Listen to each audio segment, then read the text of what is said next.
welcome to Ultiworld's live coverage of the 2023 Club Championships.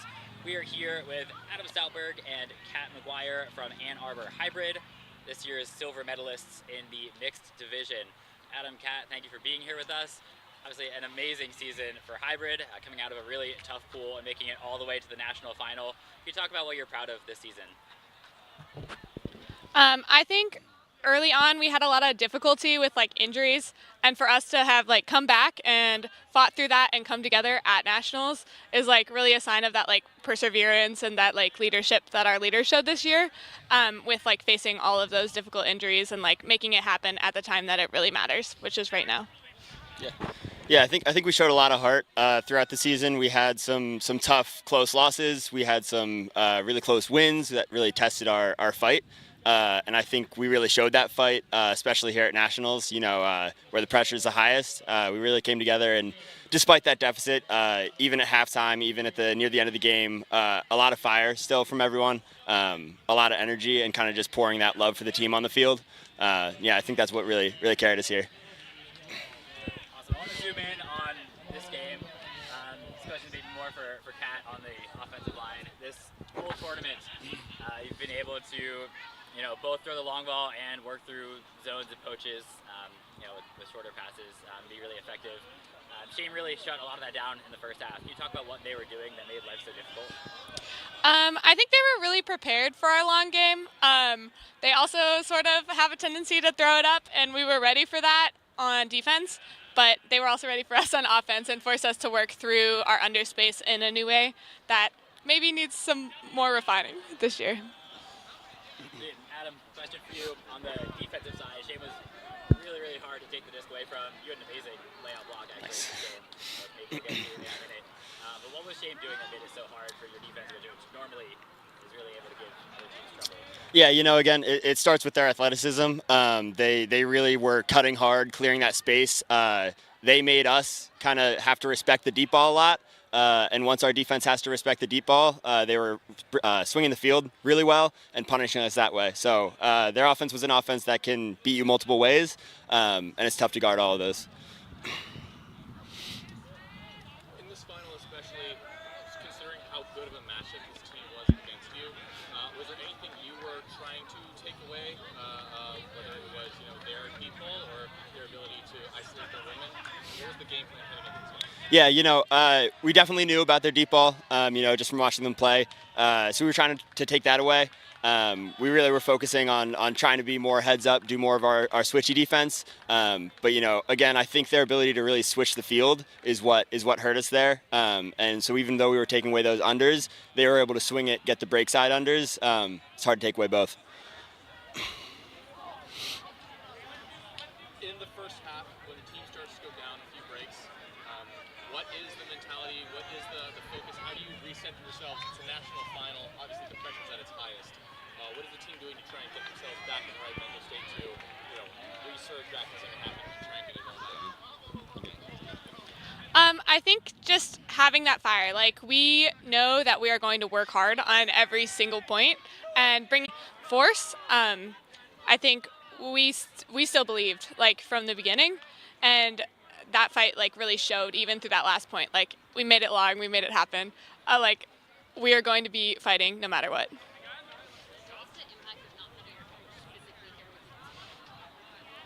Our coach is awesome. Huge shout out. I think people are just people are really focused on being the best team we can be right now, regardless of the circumstance. And I think we showed up until this game. So yeah. Yeah, shout out Joe Bailey and their newborn Lily. We're all very happy for you. But yeah, again, this is a team that there's a lot of leadership figures all over the field, a lot of experience. And I think that ability to kind of all be our own coaches, work together, come up with a plan together, that was really impactful.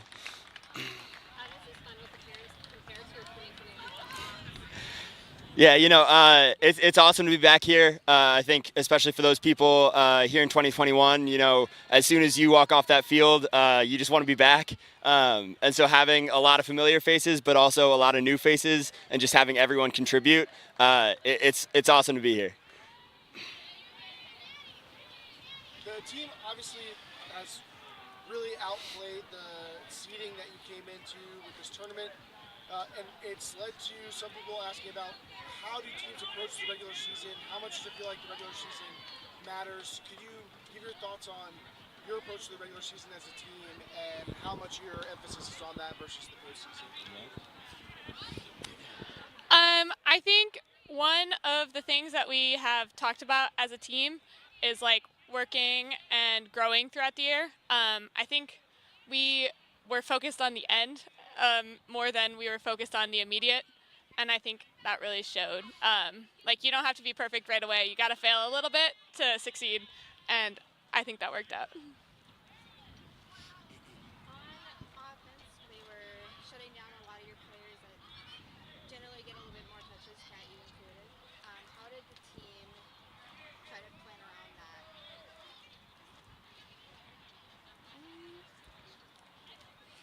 I would say I feel like we struggled more with our deep ball. Like, I feel like we did manage to still touch the disc a fair amount in that underspace, but our shot decision was maybe more questionable than our touches. And then during the first half, it was a little bit harder for you to kind of generate some defense, and the second half you kind of ramped it up. What was the halftime speech like? I think, like, similar. Like, we're still bringing that fire. We're never giving up. This is a team that has heart. This is a team that wants it, and that shows. Like, we play defense for each other, and that was part of it. Yeah, I think it's similar to a lot of halftime speeches, right? It's a game of momentum, and so we always just say at halftime, go out there and hoop. That's really what we try to do. We've been punched, we've gotten broken twice in a row, and we come back out there and we break them twice in a row. So we're a team that plays like with a lot of energy and a lot of swings. And I think we knew at halftime, especially, like we had full faith that we could come back and get that swing back, even though it didn't work out. I want to zoom out a little bit. Hybrid's a pretty unique team, just being like the main team for the state of Michigan and representing an area that traditionally hasn't exactly been an ultimate hotbed. Can you talk about what your success means, not just for the people on the team, but really as like a representation of this whole program? Yeah, it's really awesome, and especially shout out to some of the people who've been around in the community for a really long time. Working with the college teams, working with the youth scene, trying to get everyone involved, and it's really a lot of their efforts that kind of put this team together in the first place. And it's been really awesome to see the love that like all the community around Michigan has, supporting us, helping us out, and it's really been going to be great to just like go back, spread that knowledge, spread that love throughout the community. The Midwest hasn't traditionally been like a hotbed of ultimate, and for us to like show up, we're on the come up. We're like making a mark for the community, along with Machine. Yeah. Shout out Machine. Shout out. Absolutely. Well, congratulations again on a truly fantastic season. Thank you for taking time to be with us after the game. That'll wrap up our press conference. Hang tight, viewers at home. We'll have some folks from Fort Collins Shame coming up in just a minute.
And welcome back to Ulti World's continuing coverage of the 2023 Club Championships. We are here with Aubie Dietrich, Owen Westbrook, and Joe Anderson from Fort Collins Shame, who just won the mixed division title. Congratulations to all three of you and to the whole team. Let's just start off. Tell me how it feels. Great. It's a relief. This was a real roller coaster of a weekend, and I haven't gotten much sleep, I feel like, so it's a real relief to be done. I was his roommate this week, so I can confirm he really didn't get a lot of sleep. But I just know we outside, so we good. All right, Shame, really this whole season, start to finish, you only lost one game. Really kept your foot on the gas in a way that we haven't seen from this team in any season before. Can you talk about what was different this year that brought you that level of success? Yeah, for sure. We getting old, right? And so, the time is running out, right? And so, we really had to, start really looking introspectively about what we really doing out here. And that's what happened. Yeah, and then it helps a ton to bring in 4 players who have won club nationals before and just bring that level of professionalism in. And yeah, it worked out great. Definitely led by these two. Owen had a great first tournament speech, just really inspiring us, what are we doing out here? And then Smash has been throughout the season just checking in every single half, where's our energy at? How do we get to another level of that hype energy? Awesome. What really stood out to me in this game was not just the defensive pressure that y'all were able to put on and really slow down the hybrid deep game, but also once you got the disc, you didn't turn it over, were able to keep possession. Can you talk about how important that effectiveness is on your D-line offense? It helps when we're exhausted and we're just maybe we should just catch and throw with our friends, and then you get to stop playing and then cheer on the other teammates that are getting on the field. So. Yeah, it always felt like we were our own worst enemy this year. Other teams weren't going to beat us. We were only going to beat ourselves, and we tried a few times this year and this tournament, but in the end, we did it. Yeah, I don't subscribe to this exhausted shit. I'm on GPP, so I don't get exhausted. So, just it helps to suck less sometimes, right? And sometimes you just have to play the right way and not blow it. So your defense was able to get turns pretty easily.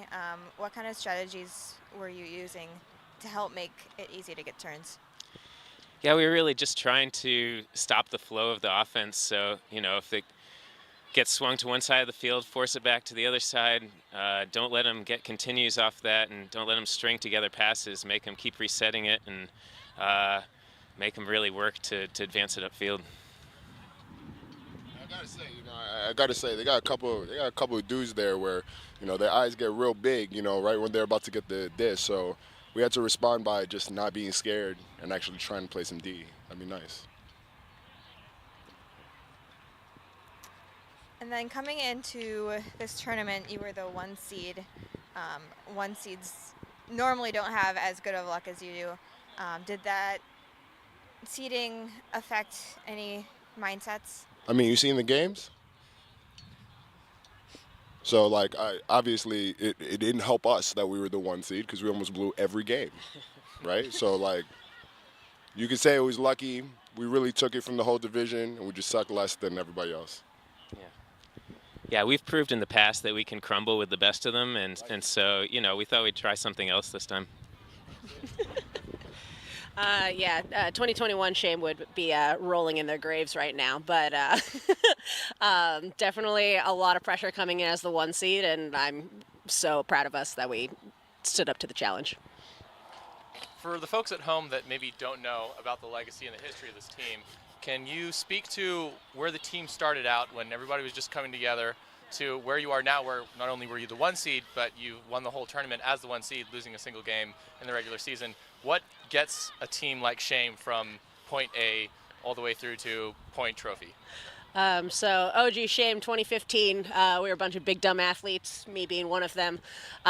When things started like day 2, day 3 of the tournament, when you're getting tired and things just don't go your way because you're a little bit tired. Everyone's a little tired. And then you kind of get down, you mentally get down a little bit, but definitely after so many years of being like, oh, okay, like we need to adjust how we're playing and just bring that mental game in. So definitely we've matured a lot throughout the 8 years. Yeah, I think this team for a long time couldn't really figure out what its identity was, you know, because we had a lot of people coming from different backgrounds. Some people, this was the highest level they played. Some people had been playing men's and women's for a long time, and people were coming in at the end of their careers, at the beginning of the careers, you know, they were, and so it was nice for everybody to kind of get on the same page for the first time this year and decide that we wanted it and see what happens then. And you know, when we were all pulled in the same direction, it was nice to see what happened. It's story time. It's time to tell stories right now, right? So about 2 years ago, Kevin Johnson, he called me and he said that he wanted to captain Shame, and he's a good friend of mine, and so I told him he was ridiculous and that he shouldn't have done it. And he told me, and I'm saying it live right now, so everybody say it. He said that if he told everybody what the correct field was with the correct time and people not messing around to group me, that we was going to win the championship. So as far as I'm concerned, he called it 2 years ago. He's crazy enough to try and wrangle us, and at the end of the day, we knew what field and what time we had to be out the field. That was the difference. That's the biggest difference. Don't get me wrong. That's the biggest difference. I want to just think back a little bit. Yesterday on the same field, you go up pretty big in the second half and let BFG come back to make that a really, really close game, double game point. You end up coming out on top. Similar story for the first 3 quarters of this game. You take a really big lead. What helped you put it away? I think I was just getting pretty tired, so I figured it was better to end the game there because I didn't know if I could keep running for any more points. Definitely keeping hype on the sideline. We're reminders from Sandy Brown, huge sideline presence. Joe Smash, huge sideline presence. Just reminders to keep. Player of the Year conversation? I mean, she get too much press anyway. I could do whatever I want. Like, you know, she really all over the place. But real talk, you know, the difference, the difference this year in Jade is that again, she got that will. You know, you're really not going to take it away from her. You know, I don't know a lot of people who are really gonna out hustle Jade, and so, you know, if she deserved the Player of the Year, she deserved the Player of the Year. You know, for us, you know, she gonna be Jade. If she could ever flatten out that flick, then she'll really ascend to the next level. I know I've been saying all year that Maddie Russell is the best player in the mixed division, and I was wrong. It's Henry Ng, but Maddie Russell is really good too. And Jade is very good as well. So, you know, all of them very good players. Jade might walk into the ocean never to be seen again if she didn't get Player of the Year, but yeah, she could get it. You know, something that's exciting about being in the finals in a stadium environment, y'all had a lot of fan support in the crowd. Can you talk about what having that means to y'all? It's so much fun. To big voices are my mother, Greta Dietrich, and Jade's mom, Carmen McLaughlin. They are loud, and because they're our moms, we know their voices. And so even if the entire other crowd is cheering for hybrid, we can hear them screaming shame still. And so that's been fun. Yo, shout out to the Brunch Babes, though. They with us. The Brunch Babes is with us. If you don't know who it is, you need to ask somebody. Follow their Twitter, right? Shout out to Venu, right? He was with us, like the entire time from the beginning of Shame. Straight fan. He was at the practices, he was at the tournaments, and when you got that kind of love of people who really love your team that much that they want to stand around us and not even play, that's diffy, like for me. So shout out to those people, and tease up to baby Sass, yo. We miss him, yo. Tease up to Sass. Just building off of the fans and the sideline energy, you rostered Casey Wu, who is a San Diego native. Was the choice in that to get the crowd on your side by having a home field advantage, specifically just with Casey in that situation? Yeah, we're definitely not that organized, but that would have been really smart if we had thought. So you put us on blast now. I'm disappointed. So talking a little bit about your leadership, especially your coach, what impact do you think they've had on both your performance this season and also this win? Marvin just did a great job keeping things cool and telling us what we needed to do when we needed to do it, and it just takes so much pressure off of the players and the captains to not have to think about that stuff and have somebody saying all the right things for us. And so yeah, Marvin was huge for us. If y'all don't know, I'm in childcare, right? I'm in the childcare industry, and so I've dealt with more than my fair share of preschoolers and toddlers and infants, and let me tell you, we're just like them, right? Only a little dumber, honestly. And so the best part about Coach was that just like teaching 3- and 4-year-olds, we don't always listen, but he never freaked out, and I really appreciate his consistency and his trust, and that goes for everybody on leadership. I don't think we're an easy group of personalities, but they did a great job from a leadership standpoint of being able to wrangle all of us and do the things that we need to do. Awesome. Well, congrats again on a great season. Shame going wire to wire. I know it's a little bit early to think about 2024, but is there anything we can expect for Shame going forward? We're going to be Liddy again. We're also getting tattoos. I don't have a tattoo, and we have to get a tattoo now, and I'm really upset about this. But we're going to come back. Yeah. It's a problem. It's going to be a problem now. I'm going to post it, though. It's going to be all right. I'm going to post it. All right, well, we'll make sure you can get to the tattoo parlor before it closes. Thank you again, Aubrey, Owen, and Joe, and congratulations on a great championship. Thank you. Thank you. All right, stand up. Oh, we got Stacey.